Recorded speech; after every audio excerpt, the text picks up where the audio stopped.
All right, and we are live. So, hi, welcome to EcoForge. My name is Nicole Sonnenberg, and joining me today are two of my good friends. We got Kennedy and Nemisis.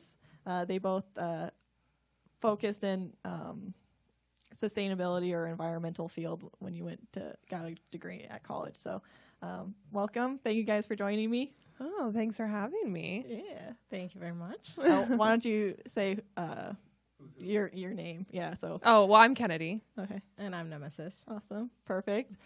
So why don't you, both of you kind of explain what your college focus was, your degree? I can't think of how to describe that. But yeah, what did you go to school for? That's the word. I'll go first. I went to school for sustainability. So kind of just how I define it, because I know sustainability is not a term a lot of people know. It's I define it as trying to meet the needs of today without compromising the needs of the future. So balancing the 3 Ps: people, planet, profit. Oh. Yeah. I actually haven't heard the 3 Ps. Really? Yeah, I always heard, so there's the social, there's the environmental, and the economic. 3 rings. Yeah, the same thing. Anyways, Nemesis. Well, I have an undergraduate degree in environmental sciences and a master's degree in water resources management and a graduate certificate in business and environmental social sustainability. Okay, that's cool. What got you into the environmental field? Why did you want to go to college for that? I at first wanted to work with agriculture, so I was interested in studying agriculture and living in a farm far away. But I first started with environmental sciences because the agricultural campus was very far away from where I lived. Oh, okay. And, and so I had to settle for environmental sciences, and when I started, I fell in love with it. Okay. I fell in love with learning about all the different challenges that exist right now and the challenge of trying to find a solution for it. And I started off with a lot of research, and learned a lot about that. But through time and experience, I kind of learned I wanted to do a little bit more than answer questions, kind of apply those answers to those questions and apply into the search of solutions. Yeah. I think anybody in the environmental field or sustainability, we just want to come up with solutions. I feel like I'm a big problem solver where I just want to try and solve the problems of the world. And I'm there's this issue, I want to fix it, I don't want to make it better. But so you wanted to do agriculture. That's kind of interesting. We actually have our own backyard garden. We're growing a buttload of peppers. So we got a bunch of different varieties of peppers. It's the only thing that we seem to be able to keep alive here in Arizona. Peppers like the heat. We actually have to have them on the porch because the sun's still too hot, but they've been doing really good. We're hopefully going to be harvesting some. Do you grow anything here? I don't grow anything. I have a couple house plants, and they have been very challenging here in Arizona. I'm about to spend my first year in Arizona in August. Okay. So I'm still getting used to the place and how plants behave here. And it's just funny how a cactus in the middle of a road is doing great, but the cactus in your house is just waiting to die. It just wants to die. I always see the bushes on the medians of the roads, and they're growing out of cement. And I'm like, how are you still alive?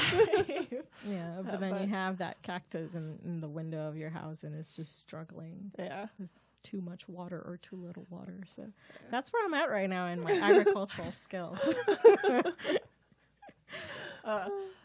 We don't feel bad because I've lived here pretty much my entire life, and I still don't know how to grow plants here in Arizona. It's a special skill. It's really, really difficult. I think the only plant I've been able to keep alive is an aloe vera. And I think that's because they require 0 water. Yeah. But everything else I've killed. Yeah, when I got here, a friend of ours gave us an aloe vera, and I gave it too much love at first, and it was dying. And then it looked so dead inside the house that we put it outside and we just waited to see what happens. We were about to throw it in the trash when it started sprouting again. Oh, wow. And it was because we left it outside and didn't do anything to it Right. at all. So Yeah. that was an amazing lesson. Just nature will find a way. I guess it didn't like the inside. You know what's funny is, so the big thing about here in Arizona is that you're really not supposed to have grass. Grass uses a lot of water, right? Mm-hmm. Well, I don't know how, but we have this grass that started growing in our backyard. Like, it's been there forever. And for a while, it's just like, I just want to get rid of it. We tried to get rid of it. It will not die. This grass will not die. There's people who can't keep their lawns alive, and we can't kill ours. I swear, this grass is alien. Like, there's something unique about it. The people watching won't be able to see this, but this grass is so aggressive. If you look right behind you, I saw that. Oh wow, yeah, that grew a lot more since the last time I was here. Oh my gosh. well, the cats like to eat it. Mm. For some reason, they like to eat grass, but it somehow found a way through a crack in the foundation or something. It's like, I could totally grow here. It's fine. And it just started growing. Anyways, so we've decided we're going to keep the grass because it will not die. So we're going to try and have some grass, but like almost no watering is going to occur. Like, I don't want to water it at all, but it's been having one hell of a time trying to deal with that grass. Yeah. Anyways, so you wanted to get into agriculture. Is that did you just like the idea of growing your own food, or like why did you want to do agriculture? Is that something where you grew up? No. No? I grew up in a mountain, and not much of agriculture around me, but I did like the idea of just spending my life in a rural area or the countryside, and that was the way that I saw myself achieving that. Oh, okay.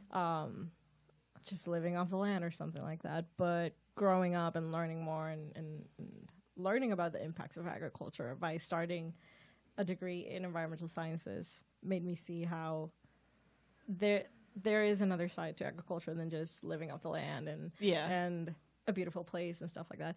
There's a lot of management that goes into it. There's a lot of there's an impact to it as well.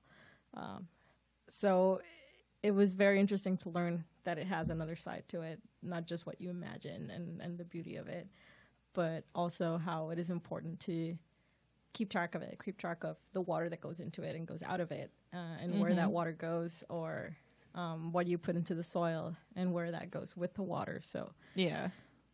Learning about the things that go into it in terms of a system or the environment was what just made me want to learn more and fall in love with environmental sciences. I gotcha. Yeah. So I kind of that went away, but still, it's good to learn more about that still in the field that I chose. Yeah, I think that's interesting because for me, when I got into not even sustainability, but like the environmental stuff, me and Kennedy, we had talked about this. I had seen this documentary called Food Inc., and it really kind of opened my eyes to like the impacts of agriculture. It wasn't just talking about the ethical implications of agriculture, but it was also talking about the environmental impacts. And so that really kind of like opened my eyes to our impact on the world. And I feel like that kind of slowly helped me move into like this sustainability field. And so for a bit there, I was actually interested in food systems as well. So like that was like one of my first classes that I took at college was food systems sustainability. And so they talk about like agriculture and then also like the food to plate stuff. Oh, no. I got that completely wrong. It's seed to plate I think so. or seed Farm? farm to plate. I think it is.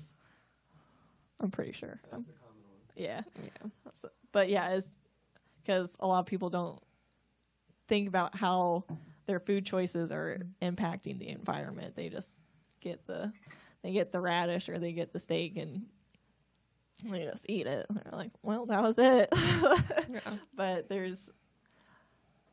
I always thought that agriculture was like really interesting. 'Cause it's such a complicated subject. Like there's so much going into it. And so I feel like there's just so many different layers that I just find fascinating. I'm just like, oh my goodness, there's this and there's that.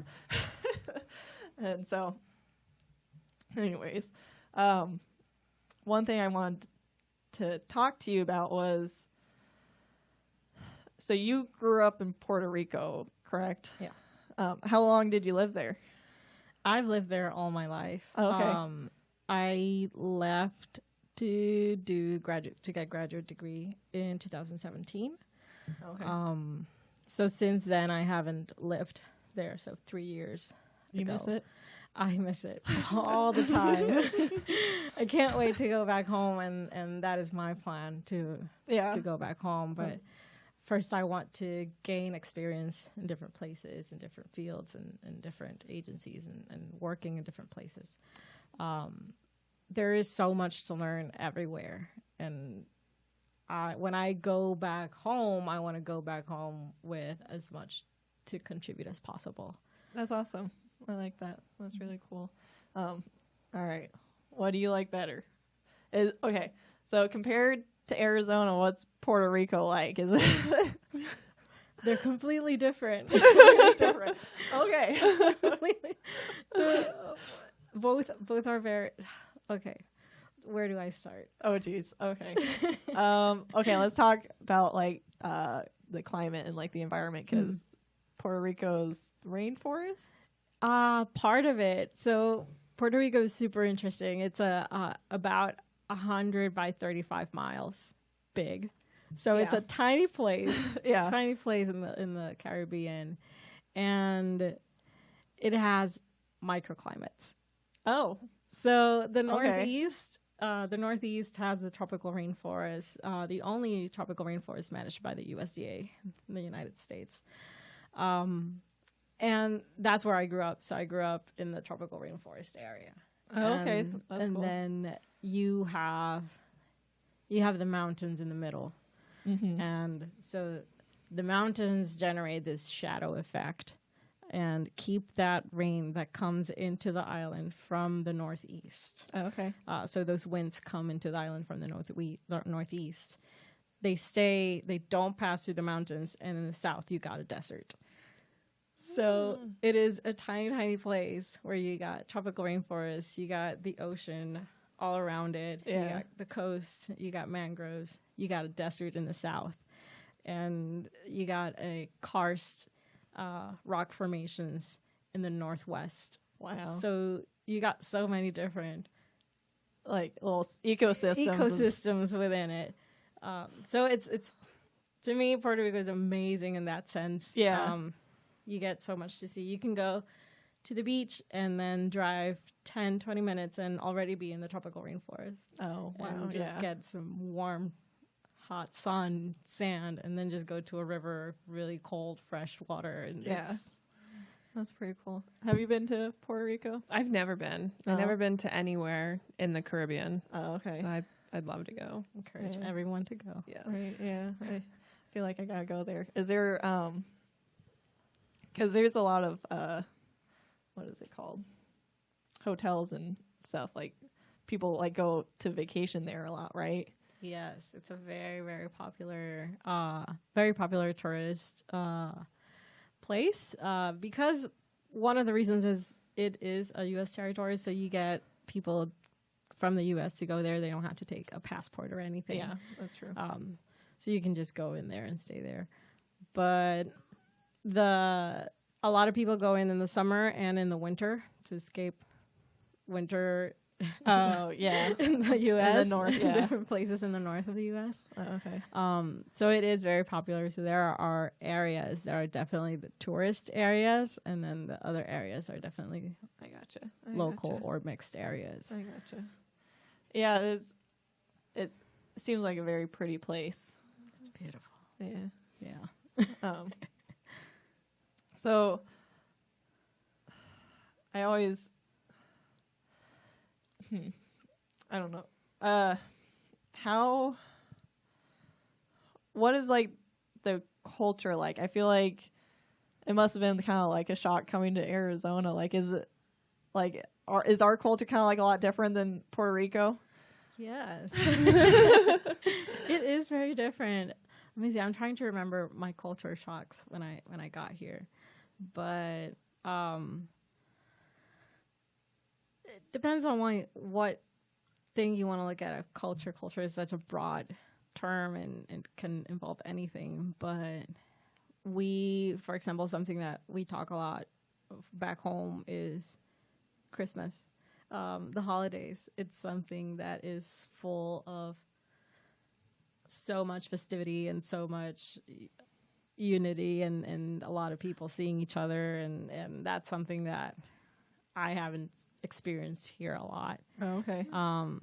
It might have to do with the fact that my family is over there or stuff like that, but it is way more common to get people together in the holidays and go to strangers' houses and party there, and it's just very, very different in that sense. So I gotcha.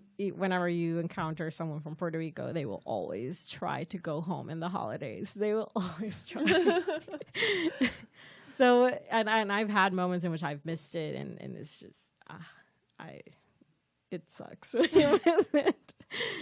But another thing is, just human interactions are different. People talking casually is different. I know I am a very loud person. I just like go for it and start talking whenever I have the chance, and it's not, you don't always get that chance to do it here. Okay, yeah. I don't even know how to describe it, but yeah. Yeah, I feel like I've always heard that Arizona's kind of like rude, or like we're kind of like we don't like interacting with other people. Do you feel like that? I've heard people say that. Some people have said that we're rude, but then I've also heard people say, well, you're not rude, you just don't go out of your way. Oh, okay, yeah. You know, where people see somebody who's struggling, we'll just continue to watch them struggle and not like get into the situation. Like, hey, can I help you with those bags? Yeah. You know, we're just kind of like, you're doing your thing, I'm doing my thing. You got it. You'll figure it out. I don't want to talk to you. Yeah. I don't know my neighbors here. Yeah, I've lived in my house for I don't know how many years now, and I still don't know my neighbors. Oh, jeez, yeah. So, I will wave. That's like a thing. We'll like wave, but like we really don't talk to each other. And I grew up a little farther north, and it's kind of like in the foothills of Arizona, and we would lived off of this dirt road, and so like you had to move your car off to the side in order to let someone like pass you if like you're going different directions. And so like whenever we did that, we'd wave, but that was about it. We didn't know anybody, but we'd wave. Wow. We don't even wave to our neighbors. Our neighbors don't even wave to us. So right. We just don't look at me, don't make eye contact. Just even I spent grad school in Wisconsin, so even that was a big contrast to Arizona. Oh yeah, there is such thing as Midwestern nice, and that was a big culture shock for me. Oh, okay, because I hadn't seen that anywhere else, and I had to learn to apologize for interrupting conversations, and and I would see people just say, "Oh, I'm so sorry for interrupting you." I'm like, it's fine. We're just talking here. Don't worry about it. Let's just you're just stopping the momentum by apologizing. But that doesn't happen here. No. and it's fine because I'm used to not just going with it. Just keep talking. It's fine. But in the Midwest, it's kind of like, it's a little bit just like, oh, sorry about that. It's fine. Gee, Don't worry about it. so it must just be a character trait of my people because my family is from Iowa, so we're Midwestern. I grew up here in Arizona, but I think I've picked up so many tics from my family, and I apologize a lot. Like I can't stop. I'll be like, I'm sorry, but like I have a thought. But and then I'm kind of curious about the kind of like the perspective, like especially when you were growing up, you lived in the rainforest, like, so were you kind of aware of like environmental stuff when you were growing up, or was that something that you weren't really, you kind of just like, I just live here, I'm hanging out? I was pretty much, I just lived here, and it was what I knew. It was what surrounded me as I grew up. But I got to learn more when going to undergrad school, and I knew I didn't want any other field than something that was related to nature, just because I loved my surroundings so much, and I wanted everyone to have the experience of growing up near a rainforest and generating that sensibility to it and that awareness of nature around you and that love for it. And that's kind of why I did study that. And that's why I wanted to keep that experience alive for myself by studying agriculture, but I didn't. Yeah. So I'm glad that I went into environmental sciences and get to learn how to try and get people to value that the same way that I do. What's it like living in a rainforest? Were you like pretty secluded, or was there like a bunch of other, like, was it a neighborhood? It was kind of a neighborhood, but we call them barrios. So it's kind of like, it's not a suburb. It's weird. It's also not farm-like or anything like that. But it is definitely just people, small houses. And it wasn't within the forest, but it was right next to the mountain for the forest. So I got to experience a lot of rain, got to experience a lot of humidity, and I'm used to it. Yeah. So in contrast to Arizona, going back to that, it's very, very different. I gotcha. Yeah. But yeah, a lot. I knew all my neighbors there, you know. I knew who they were. They saw me grow up and all the animals around it, and it's very different from different areas, even within Puerto Rico, just different places. Yeah. So Kennedy, did you ever live in the, did you always live where you were, where it's like neighborhood, or did you ever live kind of like out in the desert areas? No, we've always been in like suburbs. Oh, so you've never really been out, lived out in the boonies. Nope, never lived in the country. So I've always been a city girl. Yeah. Would you, do you like living in the city, or do you prefer? I do. Yeah. I like the city. I mean, I don't want to like live on top of somebody else, like live in like downtown area, but I like having a little bit of space, you know, still being close to stuff. Yeah. I always thought it was kind of nice living near the desert because I got to see all these animals. Coyotes, javelinas, I'd always see them. But did you ever see coyotes? Oh yeah. We live we live pretty close to a base of a mountain, so they come down every once in a while to get some house cats, you know, get a little meal. So you're triggering me. I'm like, oh my god, my cats. Yeah, so we always saw a lot of coyotes, and you know, I think once or twice when I was hiking, I saw some javelinas, but yeah, still got some wildlife. That's good. But That's yeah, good. Yeah.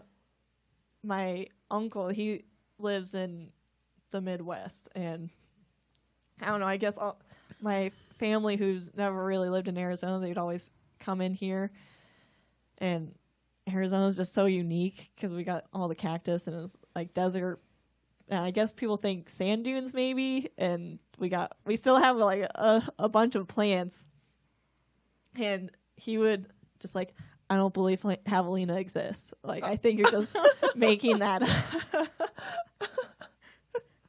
Because like he would never see a javelina, and I was like, no, I've seen them. Like they go through our yard, like they exist, and he just never believed that they existed. That's funny. That's really funny. It was just, I don't know. It was just like one of his like little weird jokes. things. I still haven't seen one. You still haven't seen one? Not yet. There. I've seen the quail. Quail. Quail's pretty nice. Quail are cute. I like the quail. They make little noises, and the babies are really cute. Oh, the babies are so cute. Yeah. We have to be really careful with our cats because they get to go outside, and the baby quail will sometimes get into our yard, and they can't get out, and so like we have to be like during spring season when the baby quail are out, we gotta like check to make sure there's no other birds, or else the cats are like lunch. Yes. Last time I was home, I had to take a little baby chicken out of my sister's dog's mouth. Yeah. I think I remember you telling me that story. Yeah. I was like, no, please stop. Just open the mouth, get the little baby chicken out. It's a red. It's good. That's good. That's really good. That's always a good story. I was like a little worried. I was like, oh shit, this is taking a dark turn. Yeah. It's all good. It's all good. That's good. I'm glad I was there. Right? Freaking animals. I always feel like I'm not anymore, but I was vegan for a few years, and I was just like, am I being a bad vegan by letting my cats out and them being able to hunt birds? Like, am I not fulfilling my vegan duty? Am I being a hypocrite by doing this?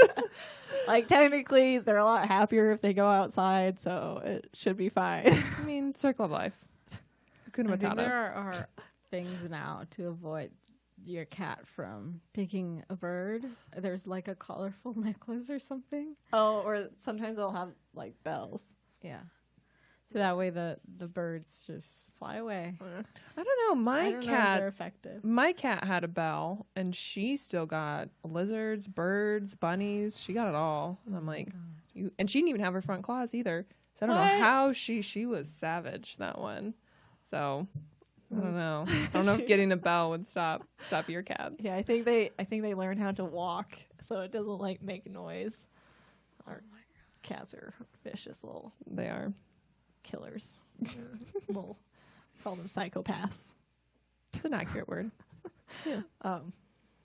I liked how you kind of said you really liked living in the rainforest, and you just wanted to live out in the backcountry with the agriculture and stuff. Have you ever heard of the book The Last Child in the Woods? I have not. I have not either. So it's on my books to read. I really want to read this book, but the author is Richard Louv.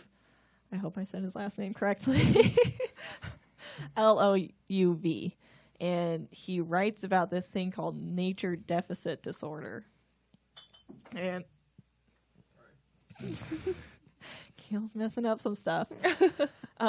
It's called nature deficit disorder, and I haven't read the book yet, so this is just from what I've heard and from reading it, but it's lost train of thought.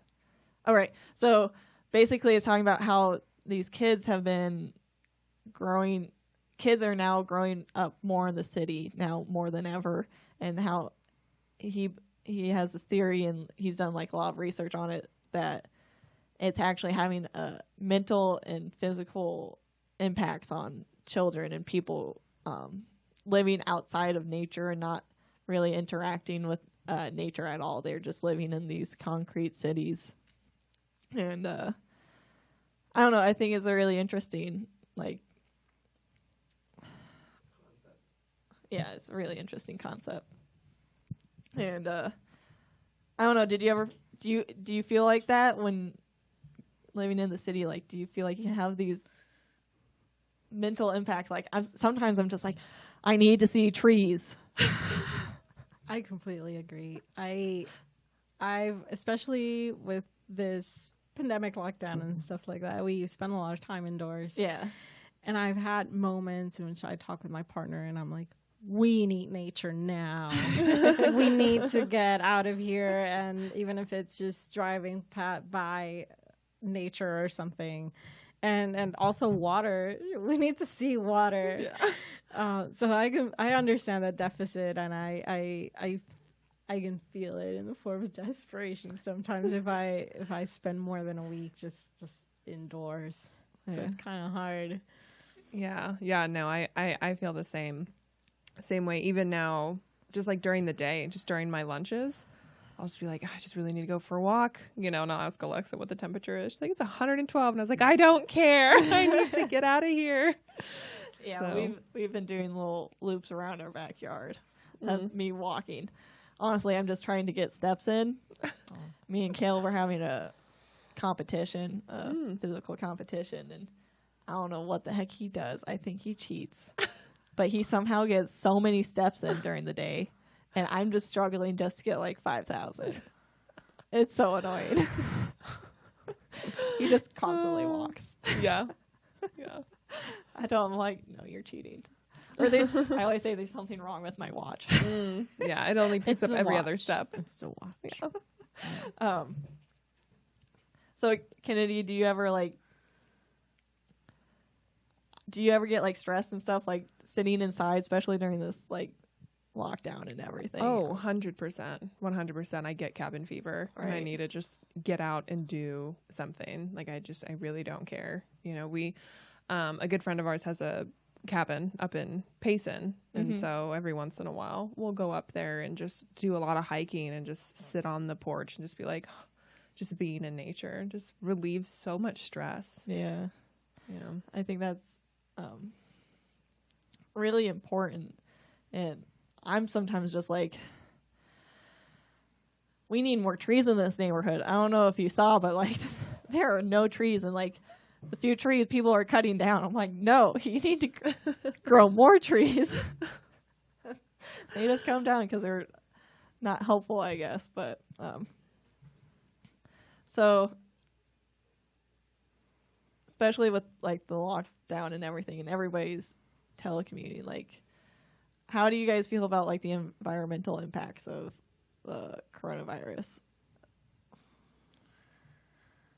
Do you feel like that's a very interesting question? I know there's a lot of there was a moment right in Arizona in which there were very, very few cars outside. Yeah. And I'm sure that definitely had a huge impact on a reduction of pollutants from that, at least. Yeah. But then there's all the deliveries and all the products that are being shipped everywhere. That's so true. Then you have that extra impact from that. So there's just it's interesting to see. It would be awesome to see numbers on that. Yeah. Well, I think the pollution has gone down in most cities because like the telecommuting just was so much. I don't know. Have you guys seen like the ozone? Do you feel like there's less of it? I don't know. I haven't. Sometimes I see a lot of dust, but. Well, I remember seeing those studies that they were saying in certain cities. I think there was some in China and some in South America where since people were staying home much more, a lot of the smog went away and, the health risks, the airborne, pollutants went down. And so, that was really, really interesting to see. So I don't know, though, how much longer that's going to keep up, though, because even just coming over here, it was like regular Sunday, even Saturday traffic. Oh, really? Yeah. Although I have heard of an increase in water use in homes and stuff like that. Okay. So that's another thing to look at. Yeah, I wonder why the water is increasing. Maybe people are just showering because they're bored.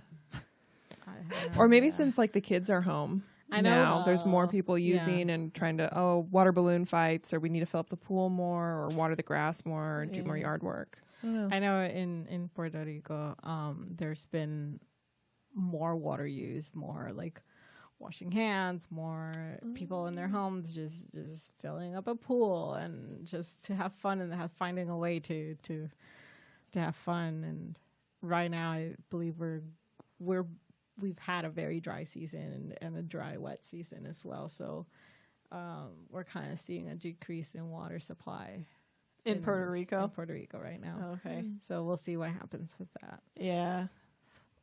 Yeah. Is there?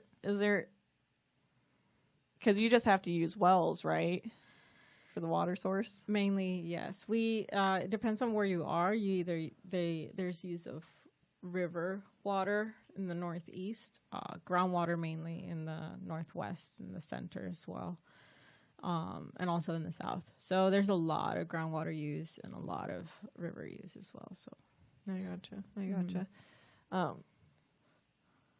I was hearing that there was some water quality issues. Do you know anything about that, or not really? There's always been water quality issues, and there's the areas that have agriculture. There's the runoff, but there's also a lot of urban areas and the metropolitan areas, and a lot of impervious surfaces. So you get everything from those areas washed into the runoff, into rivers, and into the ocean. You also have the metropolitan area where they're in the north central part of Puerto Rico. You get the coast, and there's a lot of runoff when there's precipitation events. You get that runoff going into the ocean. So, and in the south, you get the runoff from agriculture into the ocean. So there's been a lot of research on the impact on coral reefs from that, on the impact on the river, the impact of impervious surfaces in different areas. So that's been interesting. Yeah, I think the agriculture really seems to be having an impact on the oceans, and which I guess people wouldn't really think about, because you're just like, oh, well, you're just growing stuff on the land, but water really seems to bring a lot of the bad stuff, and it takes it out to sea. Have you heard of the dead zone? Yes. Is that something that impacts Puerto Rico? I feel like you're too far south for that. It doesn't. Yeah, we are too far east from the Gulf of Mexico. Okay. But the dead zone is something extremely interesting, and there are dead zones throughout the world in different areas, usually where there is a plume of runoff from agriculture into the ocean. And in the dead zone case, it's the Mississippi River. And one thing that I heard talk a lot about while studying in the Midwest was precisely that, how the runoff from different farms, from different agricultural areas, would just end up in the Mississippi River and going down into the Gulf of Mexico. Yeah. And oh, okay.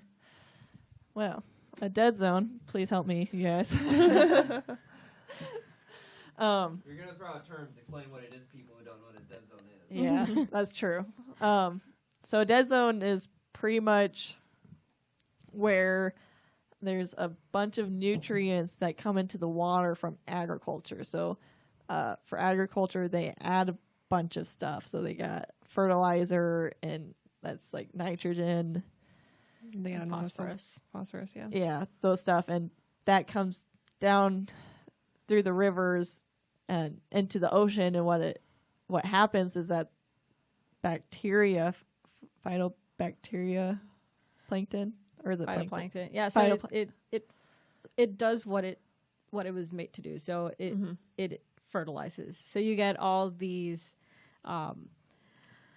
you get even plants in the ocean that also benefit from that. Yeah. And they grow a little bit too much. Yeah. And that's when you have these cyanobacteria blooms and like cyanobacteria blooms or blue-green algae blooms. Yeah, that's it. It's algae. The algae blooms. Yeah. So that's the word I was looking for. So these blue-green algae really consume this a lot, and then they start dying off and they don't swim. So they start dying off when there's a lot of it, and they start just like drifting down into the ocean. And then when they're starting to be decomposed by bacteria, there's respiration in a certain level. Yeah. And then the oxygen in those levels starts to get consumed in a very high rate by bacteria. And then you get hypoxia and anoxia. So you get a reduction in oxygen in those areas. anything that's there without oxygen will die.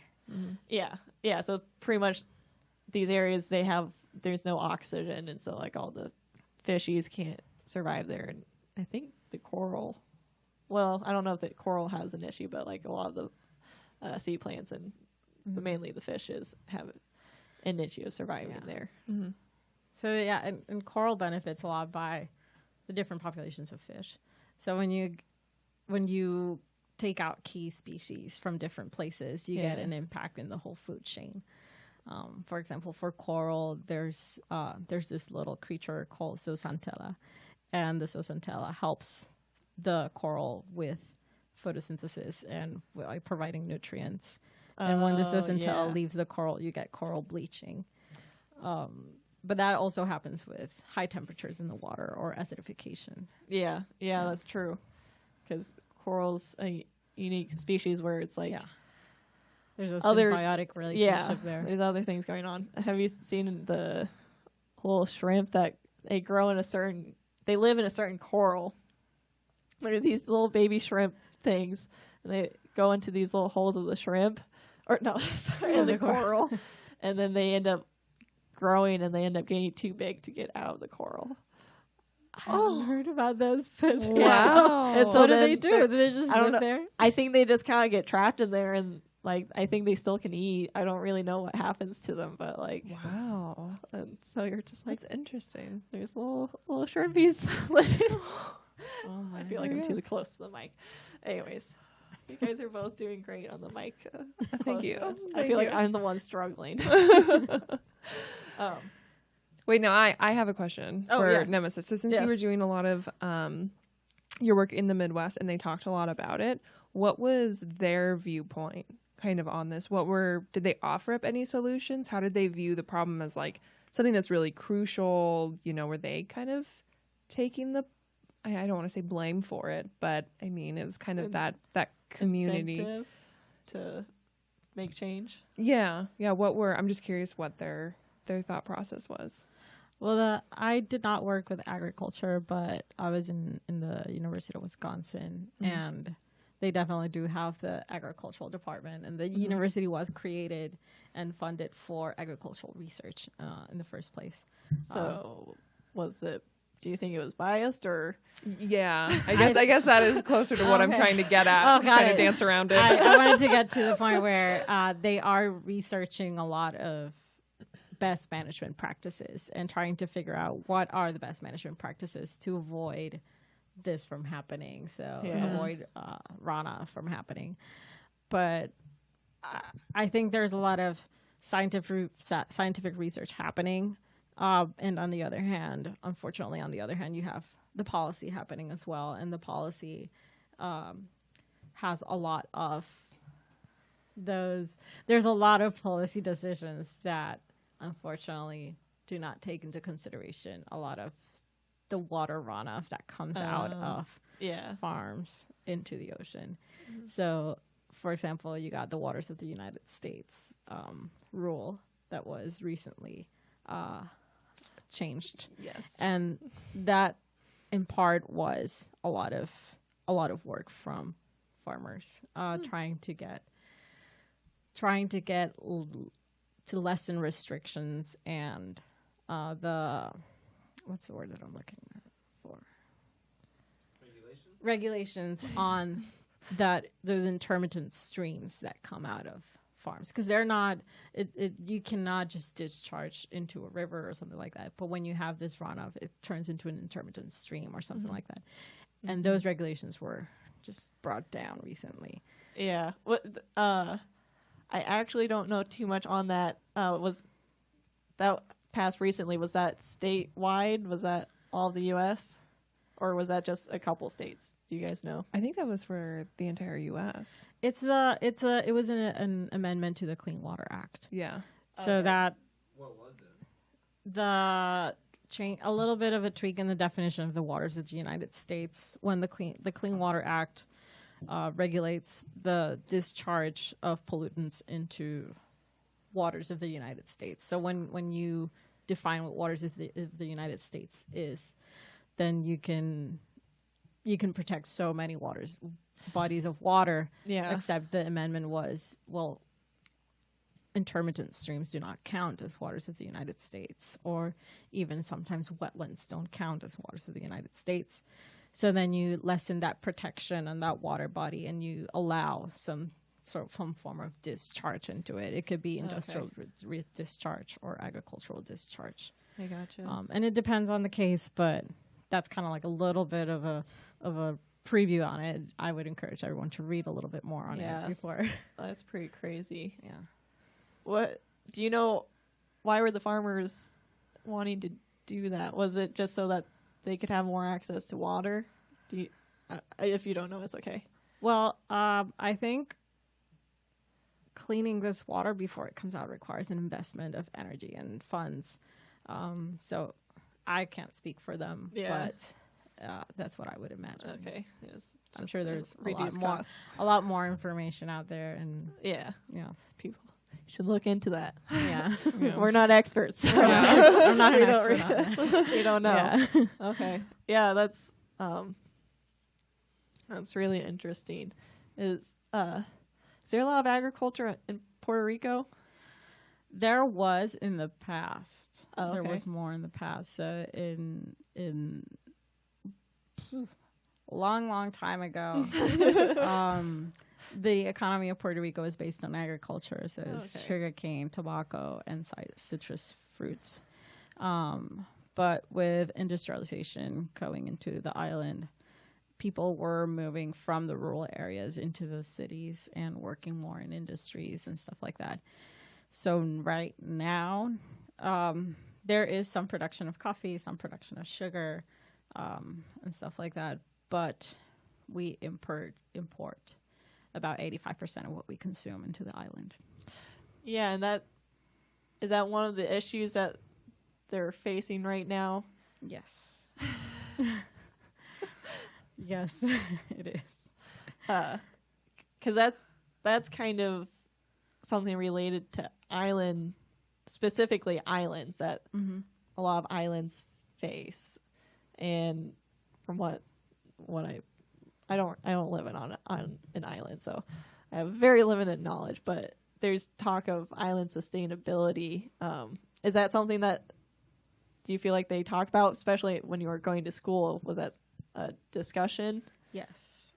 So that is definitely a big discussion, and it's something that anyone who's studied environmental sciences has in the back of their mind in Puerto Rico. So we import about 85% of what we consume, and that is a big issue. An example is after the hurricanes Irma and Maria in 2017, we were running out of food, running out of products, because it's something that is it is imported. So I think it cripples sovereignty. It cripples the ability of people to self-sustain, having so much imported and having the reliance on someone else to satisfy those needs. Yeah, I gotcha. Yeah, I feel like we import a lot of stuff too. I think we get a lot of our stuff probably from California. Are you getting most of it from the United States? Sorry, from the mainland, or from like other countries? I believe most of it is from the United States. Okay. Yeah. Okay. Agriculture? Yeah. How's the quality doing? Did it fix? Oh, okay. We'll keep going. Anyways, yeah, I think it's kind of interesting. I'm kind of curious about how like sustainability for an island is different for, these big continents. Technically, we're all an island, but I think there's a size requirement. But,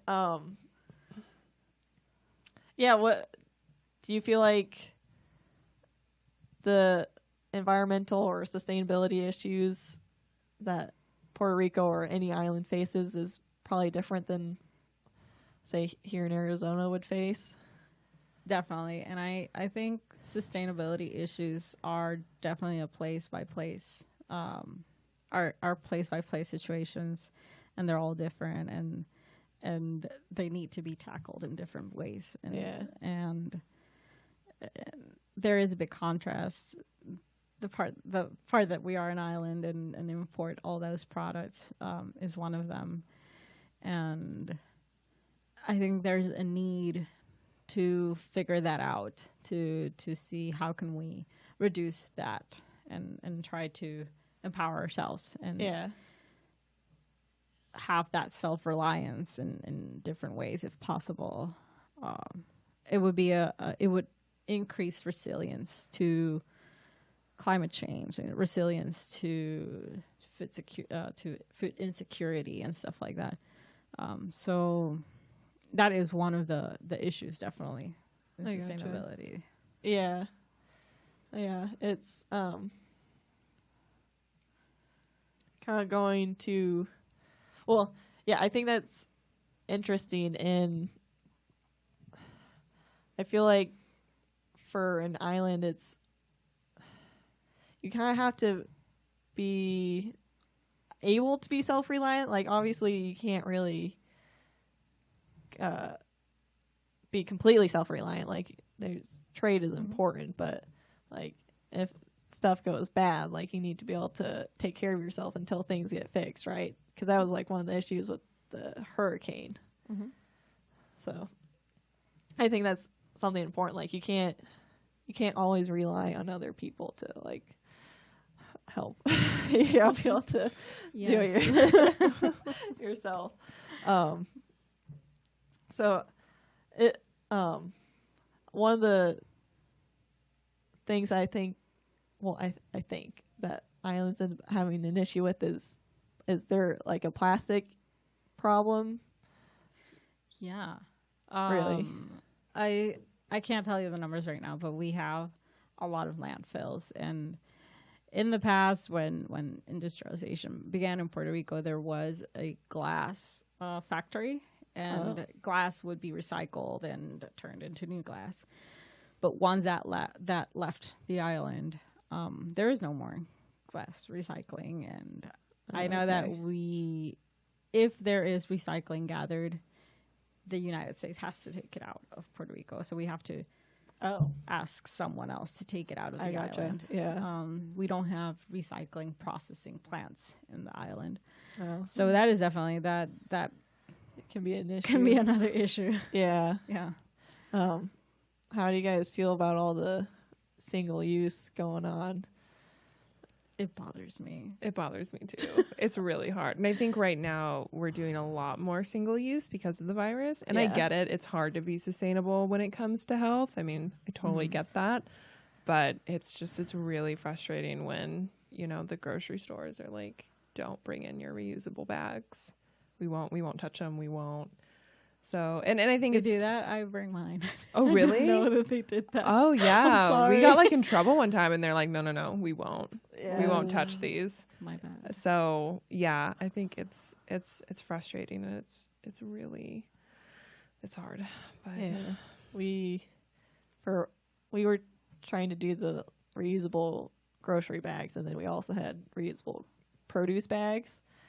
And for a while, they were accepting the produce bags, but you just had to keep your grocery bags in the cart or whatever. Like, they wouldn't touch it. And then all of a sudden, they were like, nope, no reusable bag is allowed. Like, it can't touch the belt whatsoever. I'm like, okay, well, that destroys the whole purpose. And I don't know.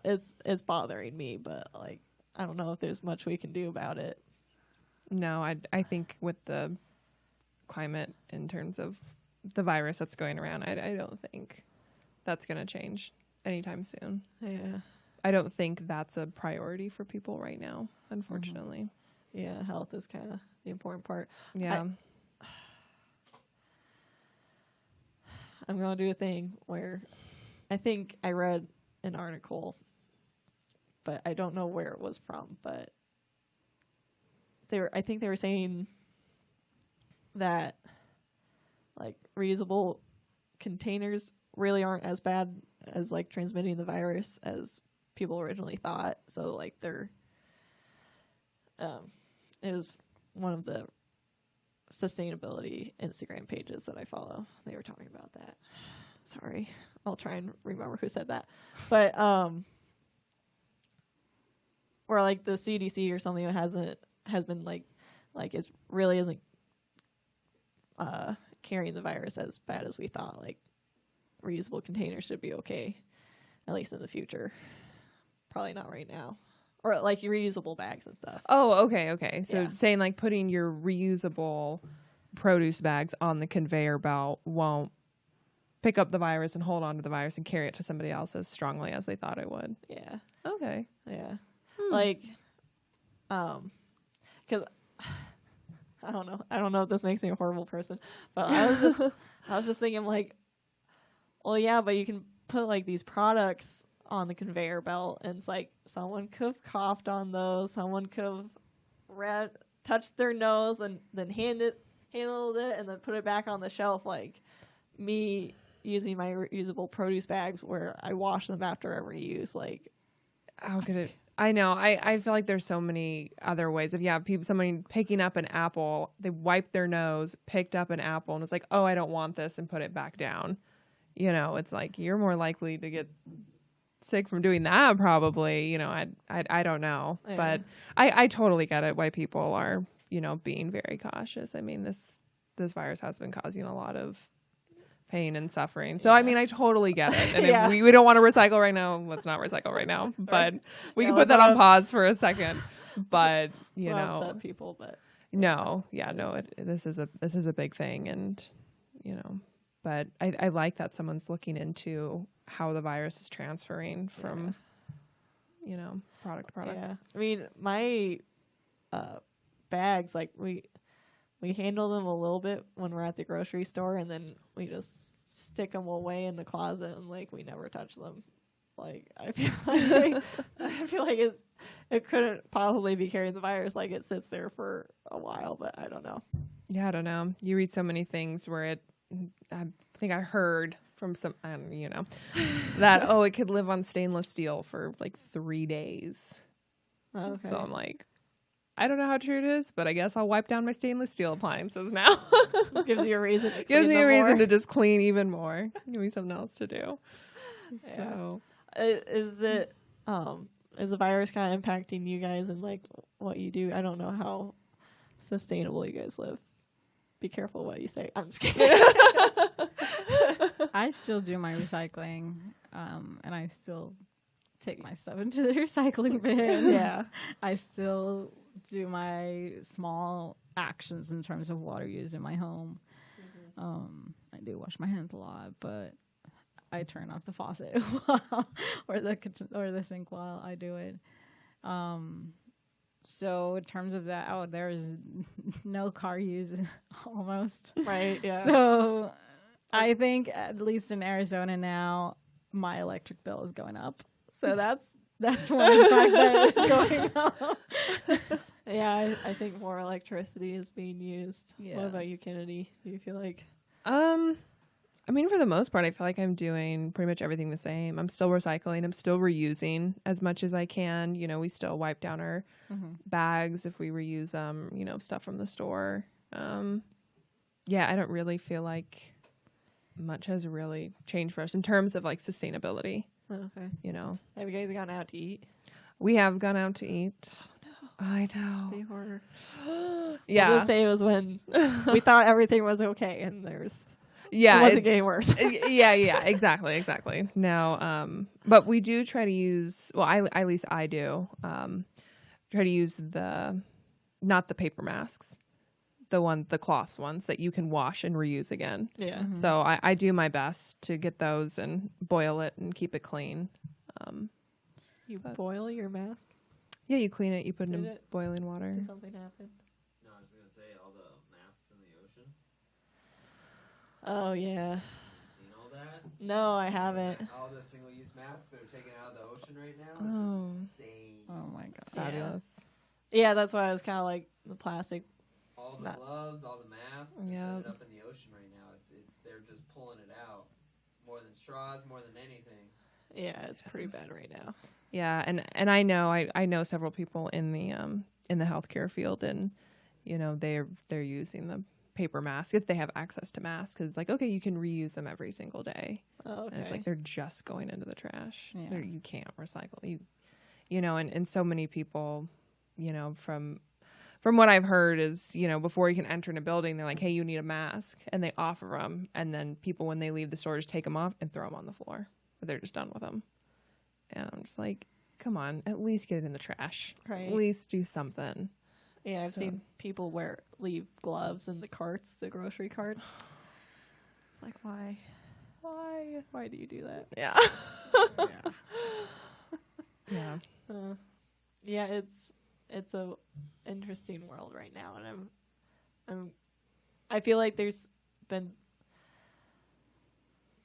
unexpected environmental benefits to everything that's going on, but there's also obviously the really bad negative effects of the impact on the virus. But like, just looking at environmentally, there's also some negative side effects. And it's like we are already having an issue with plastic pollution and just pollution in general, and I feel like the coronavirus just kind of exacerbated it. Yeah, no, I'm in agreement. Yeah. But dolphins in Italy. Hey, there's one benefit. There's one upside. Was that real? Supposedly. Yeah, supposedly. Okay. It was in Venice, right? Venice, they came back into the channels. They're like, Yeah. oh, the people went inside. There's no boats out. Right. They're like, oh, a new place to explore. Yeah, It's like- exactly. Little channels. Right. It's like exploring they're like, oh, we can finally see Italy. Yeah. All the dolphins on the big Yeah. Yeah. I'm just curious to really see, like, once this virus has, things have settled down and the spread has slowed down and life kind of gets back to normal, what we're going to be left with environmentally. Well, I have a feeling telecommuting is here to stay. So I feel like there's a pretty strong chance that the carbon footprint of people, at least from cars, is going to go down. I don't know. What do you guys think? I like that idea. I wish. No comment. I mean, besides Kennedy driving a bunch this week. Yeah. I know. driving I less? couldn't avoid that. I had appointments and I had to, She's a busy bee. I am, and I tried to work out the schedule so I would, not be all over the place. But it happened. But Yeah, are you driving less? Do you feel like? oh yeah, so much less. I mean, I just hit. I got a notice from my car company saying like, okay, it's time for your 65,000 mile checkup, and I'm like, I'm not even close to 65,000 miles. Yeah. Where if everything was normal, I would have been past it. Right. So Yeah, yeah, that's very true. I've been saving so much on gas. same. Yeah. I don't leave the house. Well, the funny thing that we say is that like our life really hasn't changed besides me like working from home. Like we really didn't have the money to go out anyways, so we kind of just like our lives really didn't change. Yeah. We're just hanging out. I'm slightly getting annoyed of Kale, but you know what? Well, that's okay. Just kidding. I love him. All right, where are we at? You're an hour. You want to leave them with something positive? Okay. Yeah. Positive things. Oh, okay. So, Not such doom and gloom. see, this is why people probably. I'm surprised people don't call us like negative Nellies as environmental people. I think they do. You guys are all climate alarmists. Every single one of you. This podcast was alarming. Yeah. We just raised everybody's Yeah. anxiety levels Sorry so much about higher. that. Sorry, the world is ending. Yeah. Mhm. We're Sorry, working on guys. it though. We're trying to be positive.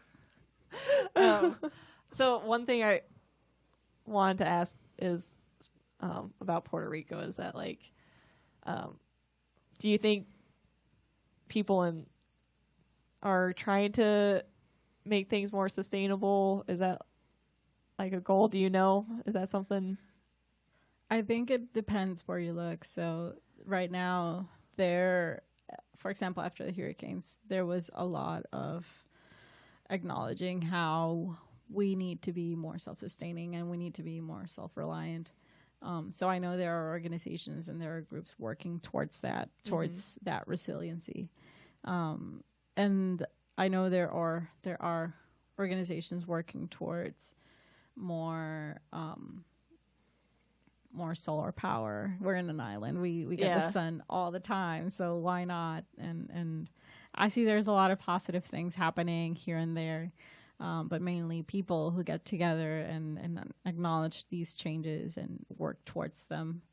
I also know of organizations that are working to increase the percentage of area in Puerto Rico of protected areas. So there's a lot of things happening, a lot of different efforts happening, which is neat to continue doing that and working towards that. And I know when I go back home, I just want to go to work towards Doing that, contributing to different things that just increase resiliency in the island and stuff like that. That's pretty cool. We'll take a trip one day. We'll Yes. all go down to Puerto We'll Rico. all Let's go do it. And show us around. I'm happy to do that. Yeah. All right. I think we're going to end it. Close it. End it here. Go to the cat camera and close it. Thank you for visiting EcoForge, and thank you guys for coming on. I really appreciate talking to you. It was very fun, and we have a Facebook page, we have an Instagram page, and